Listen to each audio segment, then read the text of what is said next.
भक्तों के चरित्रों का मनन करने से बहुत बल मिलता है। ध्यान पूर्वक सुने। एक श्री भागमती नाम की रानी हुई है, बड़ी कृपा पात्र हुई है श्री नागरीदास जी की। ये ओरछा के राजा चिंतामणि उनका नाम था। उनके दो रानियां थी, भागमती और इंदुमती। भागमती जी बड़ी रानी थी।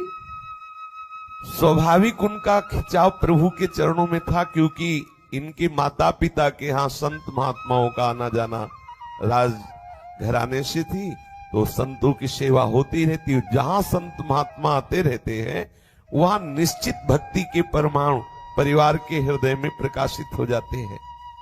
भक्ति स्वतंत्र सकल सुख खानी, बिनु सत्संग न पावई प्राणी।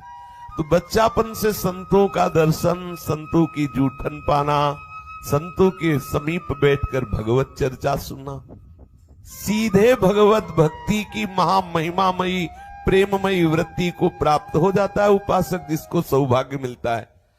4 महीने दासी पुत्र रूप में जन्मे देवर्षि नारद जी को जो सौभाग्य मिला, संतों के झूठे पात्रों का मार्जन करना, संतों की जूठन पाना, संतों के उपदेश सुनना, उनकी आज्ञा में 4 महीने चतुर्मास सेवा से ऐसी महामहिमामयी वृत्ति प्राप्त हुई कि 5 वर्ष के बालक है, मां पधार गई, सब छोड़कर चल पड़े हरि के लिए। और वो स्थिति प्राप्त की जो बड़े बड़े महापुरुषों को भी दुर्लभ है। जिस समय देवर्षि नारद जी वीणा में झनकारते हुए प्रभु का स्मरण करते हैं, तो जहां जैसी भावना करते हैं वैसे ही ठाकुर प्रकट हो जाते हैं। देवर्षि नारद जी ऐसा नहीं कि वो कभी कभी प्रभु के दर्शन कर ले जाते हैं, जहां जो लीला का गायन करते हैं उसी लीला का उनके सामने भगवान साक्षात्कार कराते हैं। बड़े प्रेमी महाभागवत। लेकिन आप मूल में देखो, 4 महीने महाभागवत जनों के बीच में रहना, उनकी जूठन पाना, उनके पात्रों का मार्जन आदि सेवा करना, और उनके श्रीमुख से निकले हुए महामहिमा में भगवत रस का श्रवण, ऐसी स्थिति प्रदान कर दी। श्री भागमती बाई अपने माता पिता के यहां से ही ऐसे संस्कार से युक्त थी। पर ये जो राजा था जिसका नाम चिंतामणि था, जिसके साथ इनका ब्याह हुआ था, वो विषयी था। प्रभु के चरणारविंद की तरफ कोई उसके हृदय में खिंचाव नहीं था। अब ये ब्याह तो हो गया, पर अपने भक्ति के रंग में किसी भी तरह का विषय रंग नहीं चढ़ने दिया। ये होता है उपासक का पूर्ण रूप से प्रभु के चरणों में मन का अर्पित हो जाना। भगवान श्री कृष्ण चंद्र जो इस श्लोक में कह रहे हैं, मयि अर्पितात्मना सभ्य निरपेक्षस्य सर्वतः। यद्यपि ये पति है, पूर्ण रूप से समर्पित हैं, इसी के महल में रहती हैं, पर अपनी भक्ति में किसी भी तरह का विषय रंग नहीं चढ़ने दिया। ये कोई बड़ा भाग्यशाली निष्ठावान उपासक ही ऐसा कर सकता है। नहीं तो जहां विषयों का संयोग मिला, जहां प्रतिकूलता मिली भक्ति की, तो फिसल जाता है। उसको लगता है अब यद्यपि मेरे हृदय में प्रभु के प्रति श्रद्धा थी, लेकिन भगवान ने साथ नहीं दिया, ऐसा पति दे दिया, ऐसा व्यवहार दे दिया, वो नाना प्रकार। लेकिन जो निष्ठावान होता है उसको कोई परास्त नहीं कर सकता, क्योंकि उसने अन्य का आश्रय ही नहीं लिया। लोक व्यवहार में पति पुत्र आदि ये सब व्यवहार, लेकिन उसके हृदय का जो आश्रय का केंद्र है वो तो प्रभु के चरणारविंद होते हैं। जो भगवत अनुराग के मार्ग में चलता है, अगर कहीं उसकी भक्ति बाधित होती है तो ये प्रभु कृपा करते हैं, ऐसे अनुरागी महाभागवत का संग देते हैं, पूछो मत। प्रभु की बहुत अद्भुत कृपा होती है। अब ये जो उनके पति चिंतामणि जी थे, ये दिल्ली के मुगल बादशाह के अधीन थे, क्योंकि छोटे छोटे राजा बादशाह की आज्ञा में रहते, तो प्रायः ये बादशाह की आज्ञा के लिए पालन करने के लिए जहां वो भेजता जाया करते, इसलिए अधिक समय इनका बादशाह के समीप ही दिल्ली में व्यतीत होता। तो जब कभी वो आते तो छोटी रानी जो इंदुमती हैं, वो बड़ा आसक्त चित्त था, और भागमती तो एकांत सेवन करने की वृत्ति, भजन में पर वो महल के अंतर्गत ही संतों को बुलाना, उनकी सेवा करना, उनसे भगवत चर्चा सुनना, वही प्रभु के चरणारविंद की प्रेम वृत्ति बढ़ाने वाली चेष्टा करना। एक बार श्री नागरीदास जी जो बरसाने में श्री हितजू महाराज की रसरीति में मगन होकर प्यारे जू के चिंतन में डूबे रहते, वो पहुंचे। पहले हमारे वृंदावन के अनन्य रसिक जन लोक में प्रियालाल के प्रेम रस का रसास्वादन करने वाली वृत्ति बढ़े, इसलिए कोई मंडली बना करके, कोई दो चार, कोई अकेले भी भ्रमण करते थे।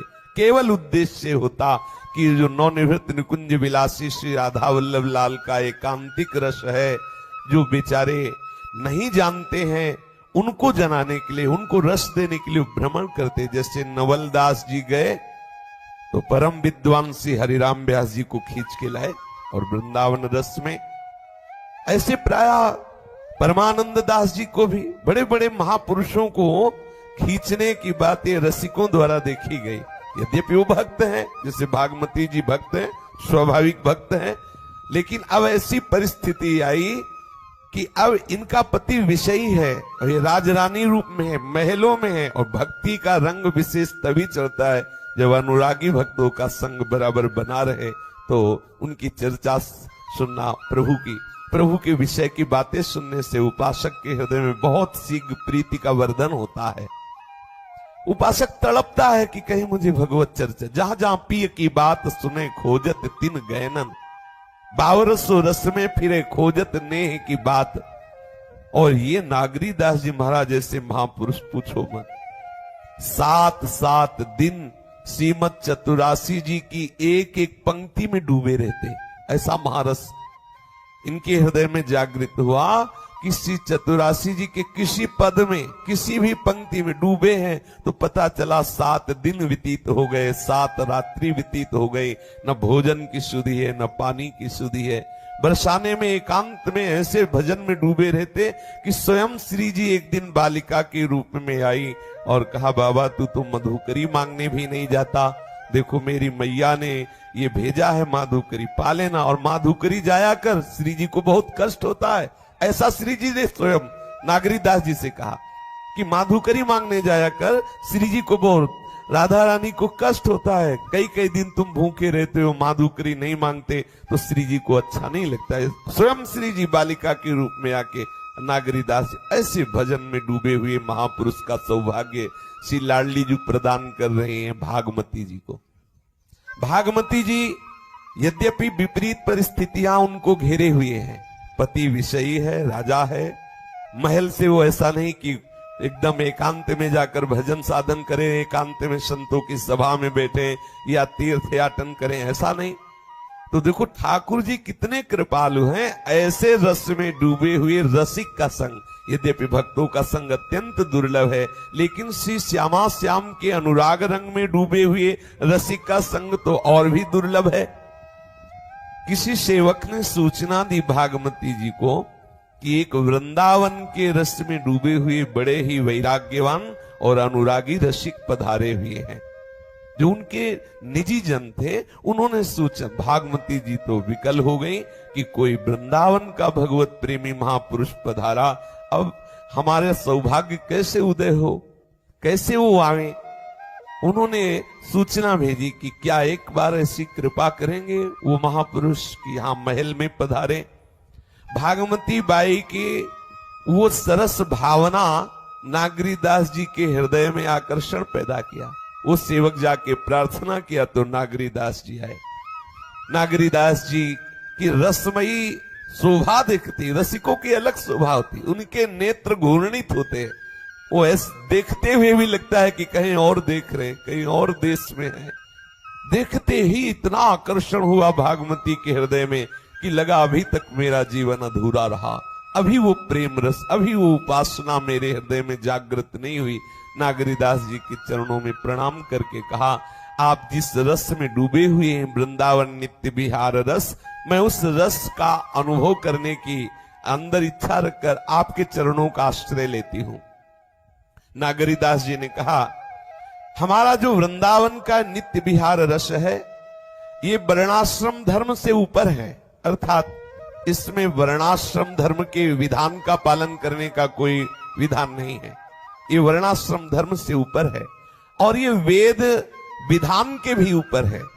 वेदान्नपि सन्नस्ति सा केवलम अवच्छिन्न अनुरागम लभते, विधि निषेध नहीं दास अनन्य उत्कट व्रतधारी। ये विधि निषेध से भी ऊपर है, कुल वर्ण आश्रम की पद्धतियों से भी ऊपर है और वेदातीत स्थिति है हमारे वृंदावन नित्य विहार रस की।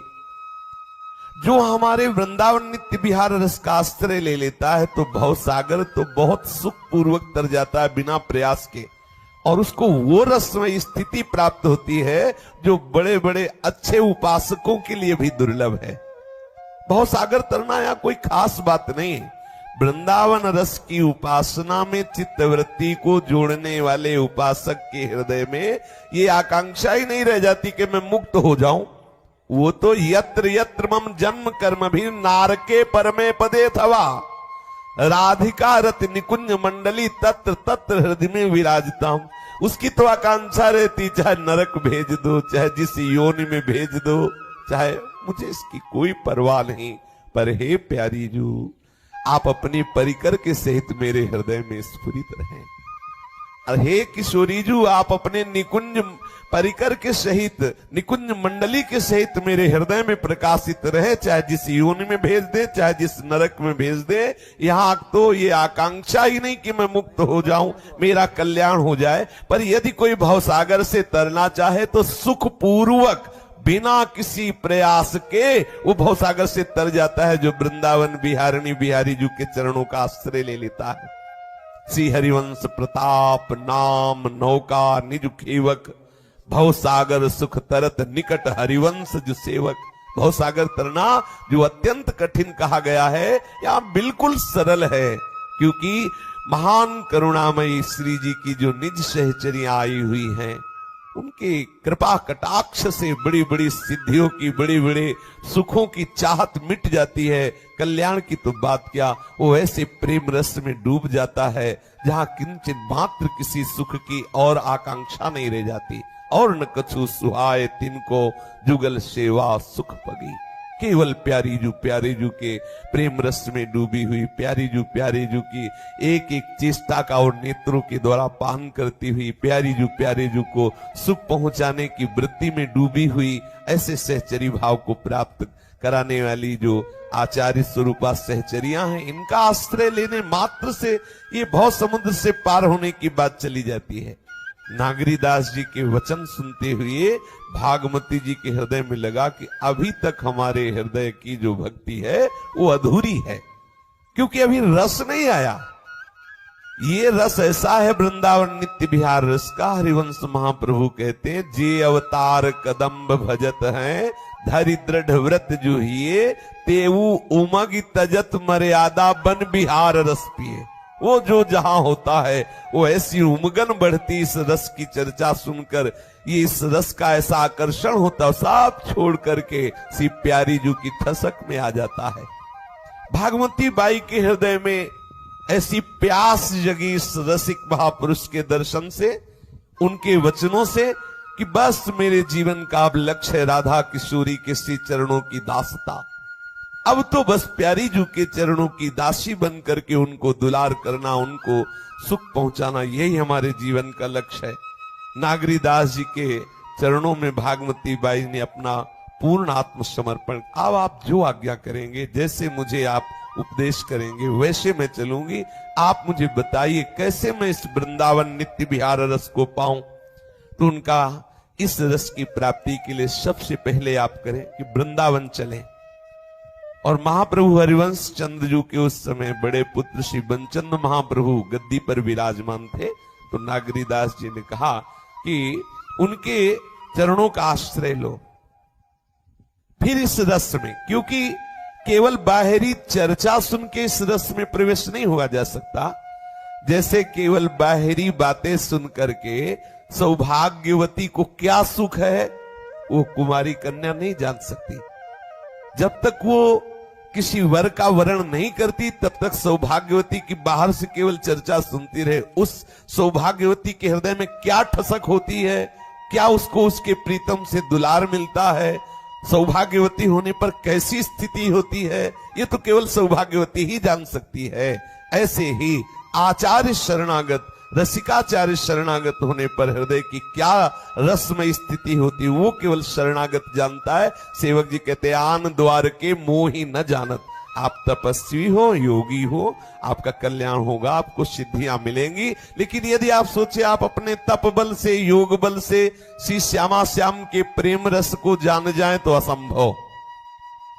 श्री स्वामी हरिदास जी के परिकर में तो यहां तक बात कही गई कि ना पाई है बिन स्वामी यह केल, विपिन बसत वैराग्य जुत ज्यों लरिकाई खेल। वो वृंदावन का वास अखंड स्वीकार कर लिया, वो खूब वैराग्य से रहता है, पर ललिता अवतार श्री स्वामी हरिदास जी के चरणों का आश्रय नहीं लिए तो वो बिहारी बिहारिंजू की केली दर्शन का अधिकारी नहीं। करके देख ले, कल्याण हो जाना एक अलग बात है। धाम का आश्रय लिया, आपका कल्याण हो जाएगा।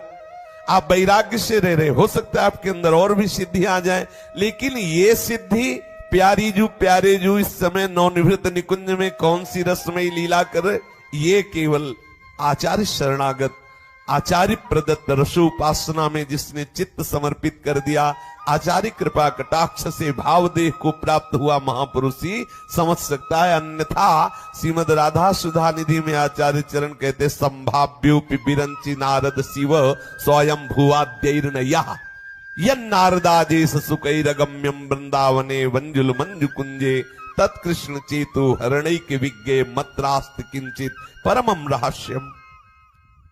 अब श्री नागरीदास जी की प्रेरणा से भागमती बाई ऐसी मतवाली हुई कि उन्होंने ना तो पति को पत्र द्वारा सूचना दी, न पूछा।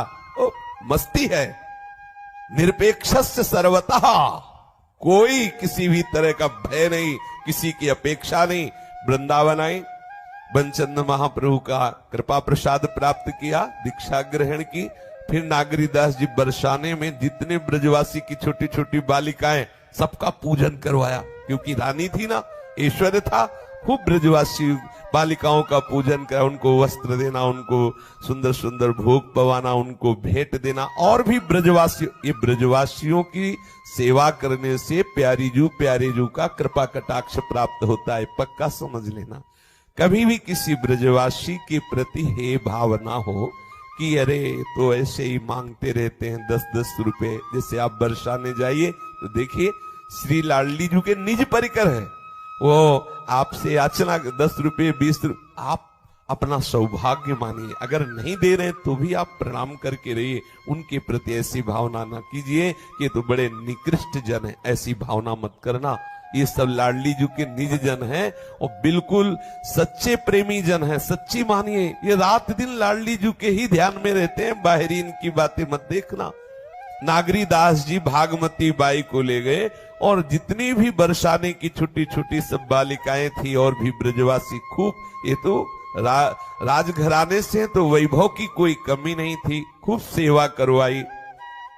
फिर ओरछा वापस उनको भेज दिया और कहा कि अब जो हम उपासना पद्धति आचार्य परंपरा की आपको दी है, अब आप इसी का चिंतन करें, इसी मंत्र का जप करें और वाणियों का गायन करें, वाणियों का चिंतन करें। देखो भजन का क्या प्रभाव होता है। देवर्षि नारद जी कह रहे हैं कि स्वयं प्रमाण, इसमें किसी अन्य प्रमाण की जरूरत नहीं होती। अब हृदय में आनंद की दशा बढ़ने लगी। जब श्रीमद चतुरासी जी का गायन करती हुई तो धीरे धीरे उसी में चित्त वृत्ति फंसने लगी। एक होता है बाहर से गायन और एक होता है उसका मनन, अंदर ही अंदर गुनगुना रहे तो वो रूप आने लगता है, जो वो लीला स्फुरित होने लगती है। धीरे धीरे कृपा से ऐसा होता है। और वो जब लीला स्फुरित होने लगती तो वो ऐसा विचित्र आनंद होता है कि उसका वर्णन नहीं किया जा सकता। बड़ी उन्मत्तता होती उस आनंद में।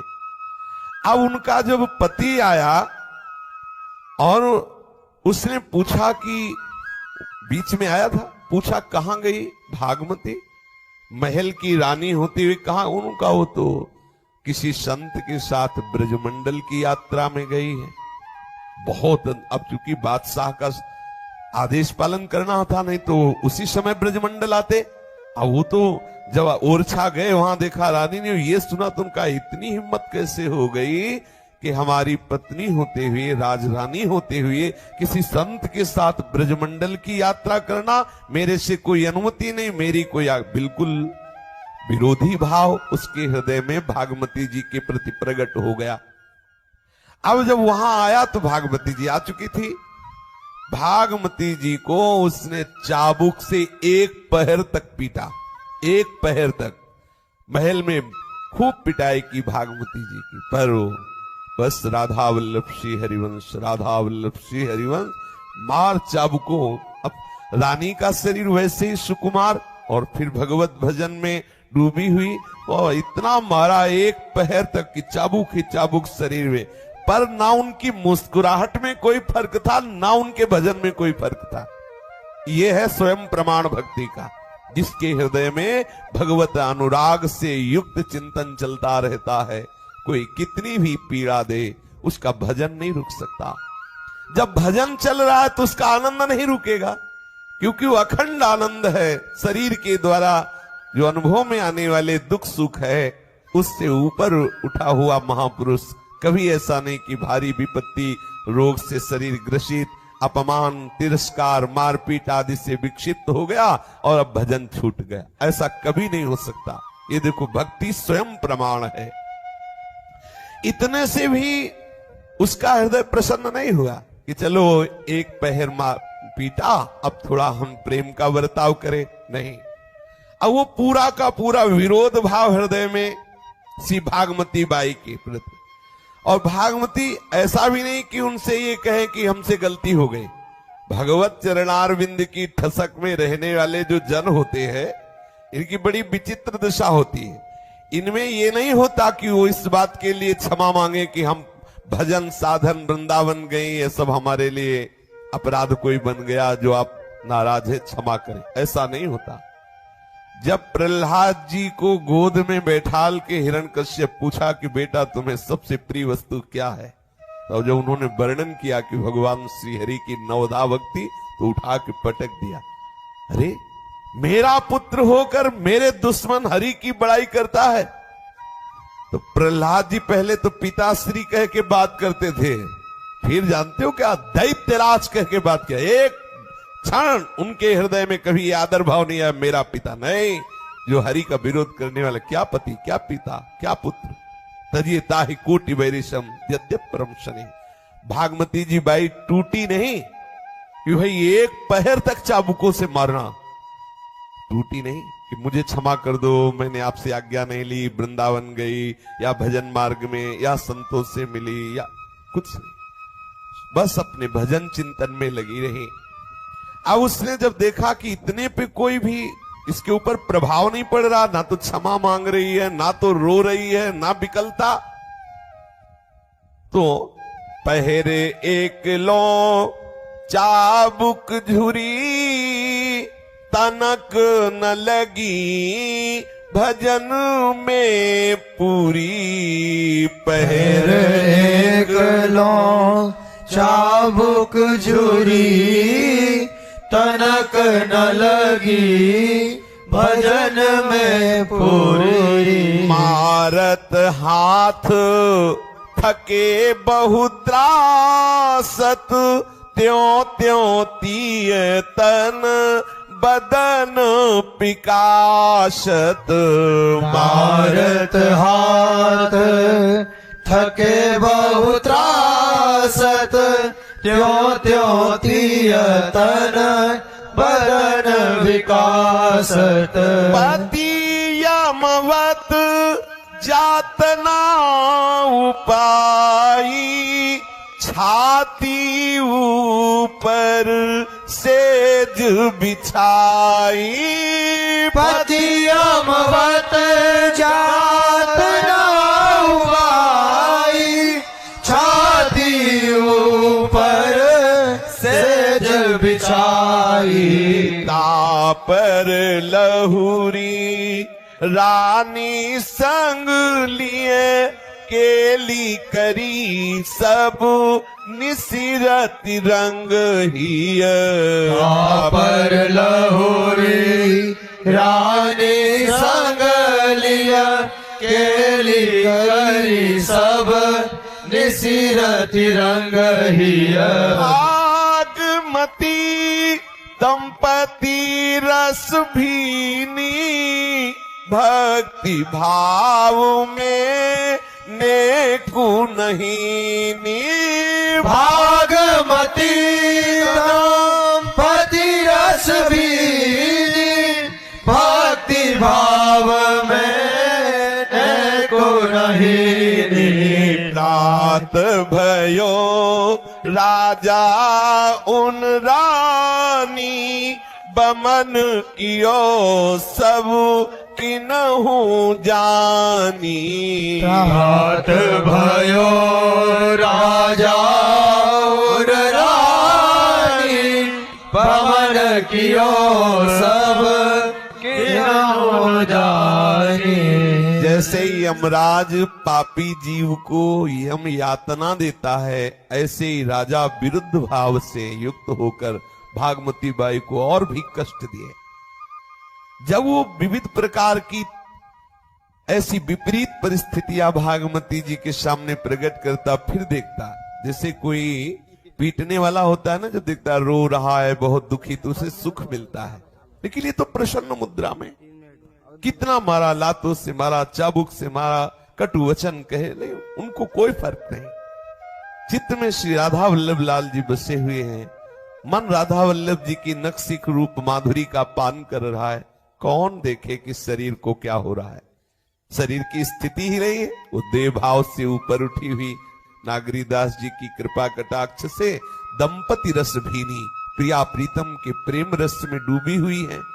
अब हद हो गई, उसको इतना अंदर क्लेश हुआ भागमती जी की इस मुस्कुराहट से कि इतना मारा, इसे इतना अपमानित किया, क्लेश दिया, लेकिन इसको कोई फर्क नहीं। तो उसके ऊपर बिछोना बिछा के छोटी इंदुमती रानी के साथ ऊपर लेटा, भागमती जी को सैया बना दिया, उनके ऊपर बिछो। अब राजा है, सामर्थ्यशाली है।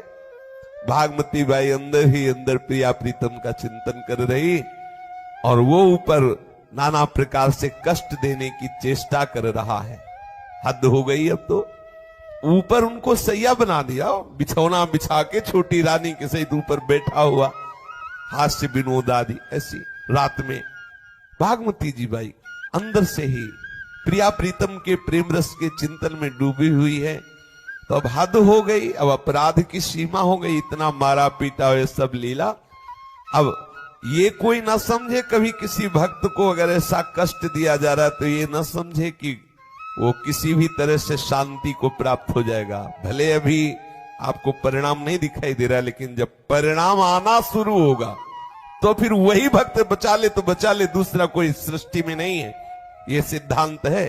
यदि आप भक्त का अपमान कर रहे हैं, भक्त का विरोध कर रहे हैं, भक्त को सता रहे हैं, तो एक सीमा है, प्रभु देखते रहते हैं। उतना तक जब प्रभु देखते रहते हैं, वो इसलिए कि भक्त की स्थिति किस कोटि की परिपक्व अवस्था को है, इस समाज को दिखा देते हैं। लेकिन अगर कोई समझे कि आप भक्त को सता रहे हैं, आपको कोई कष्ट नहीं मिल रहा, तो ऐसा न समझना। जिस दिन स्वामी की दृष्टि बदली और उस पर दंड देने का विधान रचा जाएगा, तो सिर्फ वही भक्त बचाएगा, दूसरा कोई नहीं। जिस भक्त का आपने अपराध किया है वही भक्त बचाएगा। फिर प्रभु भी अपनी कृपा दृष्टि नहीं करते उस पर। जैसे दुर्वासा जी प्रभु के पास गए तो और कहा सुदर्शन चक्र के ताप से बचा लीजिए, तो भगवान का एक व्रत है, कैसा भी कोई हो अगर शरण में आ गया है तो रखी हो ताहि प्राण की नाई। लेकिन भगवान इस व्रत का भी पालन नहीं किया और कहा अगर आपको बचना है तो अम्बरीश जी के चरण पकड़ो, अहम भक्त पराधीन हो। यद्यपि प्रभु कहते हैं जो नर होए चराचर द्रोही, आवे सभय शरण तक मोही। प्रभु कहते हैं कोटि विप्र बदल आगे जाहु, आए शरण तजो नहीं था। रास्ता बता दिया, लेकिन अपने प्रिय सुदर्शन पार्षद को आदेश नहीं किया कि तुम शांत हो जाओ, ऐसा नहीं कहा। बोले मैं भक्त के अधीन हूं तो मेरे पार्षद भी भक्त के अधीन है। अगर सुदर्शन से बचना चाहते हो तो अम्बरीश जी के चरण पकड़ो। अब तो उल्टी शुरू हो गई। भागमती बाई के जो पति थे बस क्षण क्षण में उल्टी। उनकी पत्नी जो छोटी इंदुमती थी उनको उल्टी, और ऐसा लगा कि प्राण निकल, भयंकर पीड़ा शरीर में, बमन के ऊपर बमन, बार बार उल्टी। आप सोचो बार बार किसी को उल्टी होने लगे।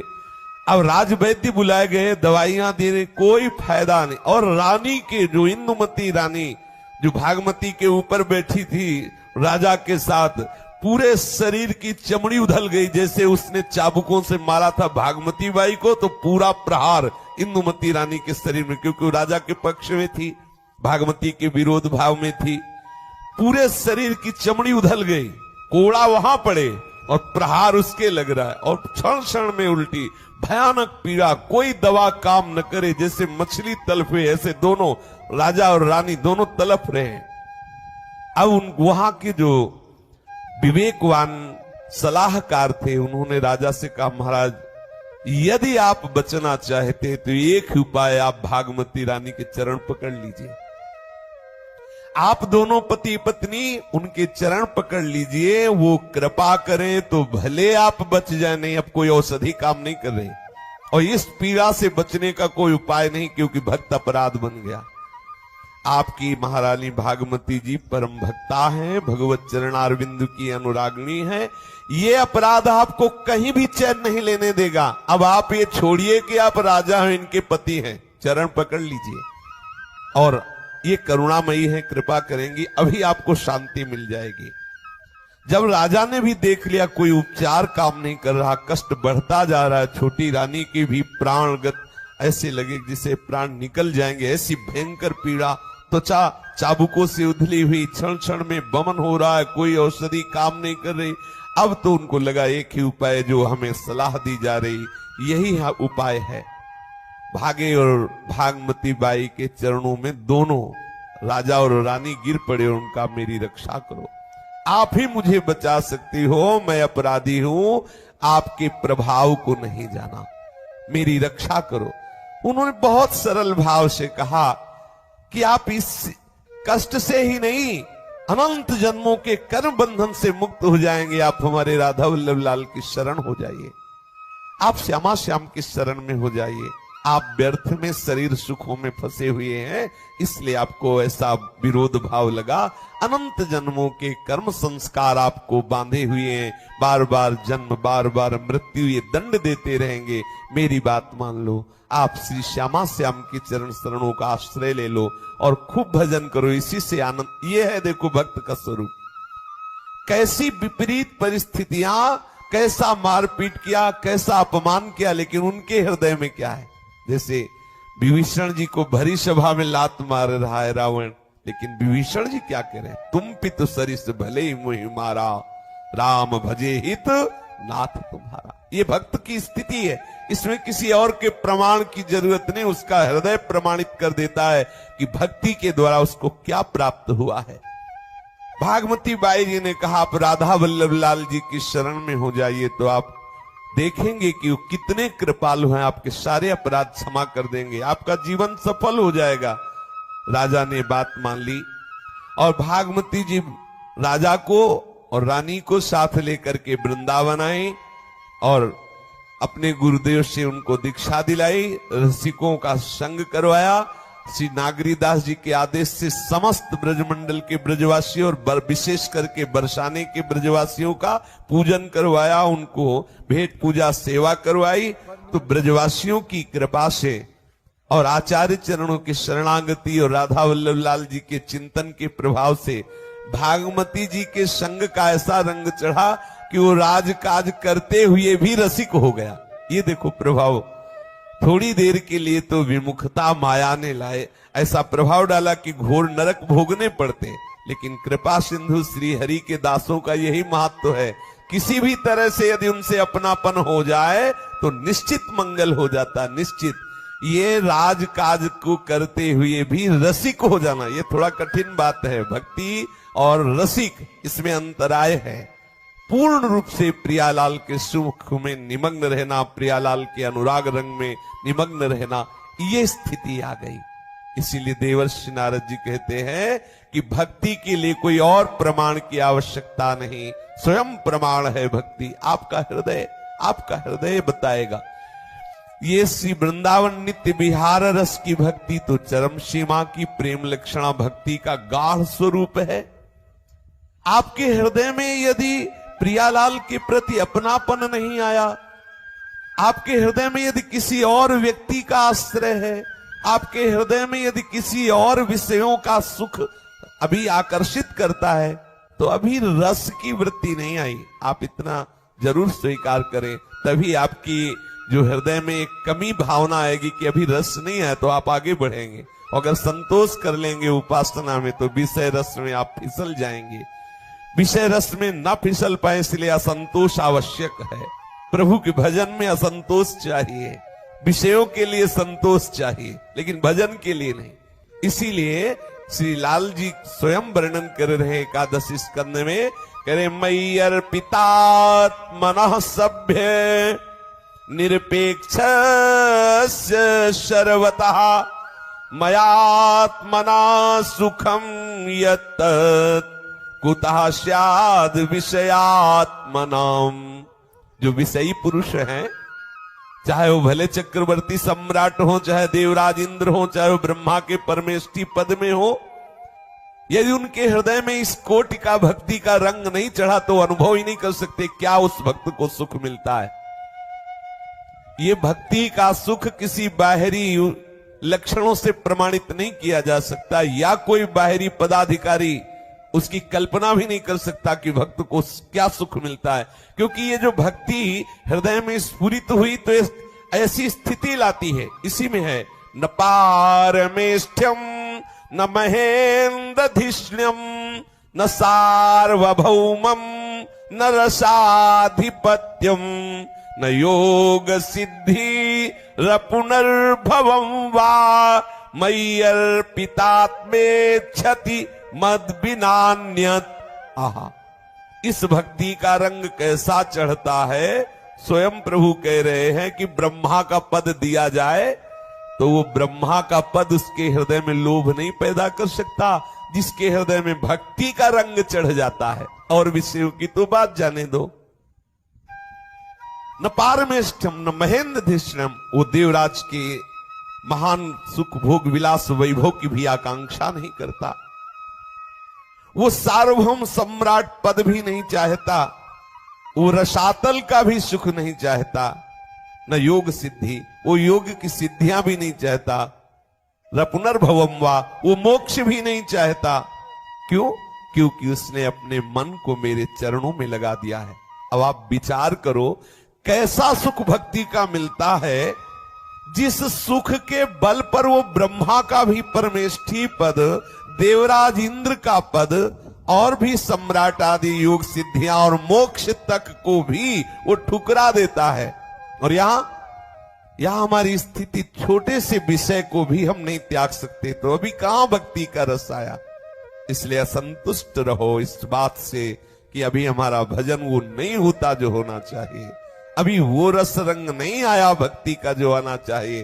भक्ति का सही माने में जब रंग चढ़ेगा, तो देह के जितने भी द्वंद्व हैं, वो सब निष्प्रभावित होने लगेंगे। ये रंग है भक्ति का। जब आपके हृदय में विशुद्ध भक्ति का प्रादुर्भाव हो जाएगा, कोई भी द्वंद्व आपको परास्त नहीं कर सकता। ये भक्ति महारानी का महान कृपा प्रसाद है। वो द्वंद्वातीत स्थिति, गुणातीत स्थिति, योग क्षेमम त्यजति की स्थिति में भक्ति महारानी का रंग चढ़ता है।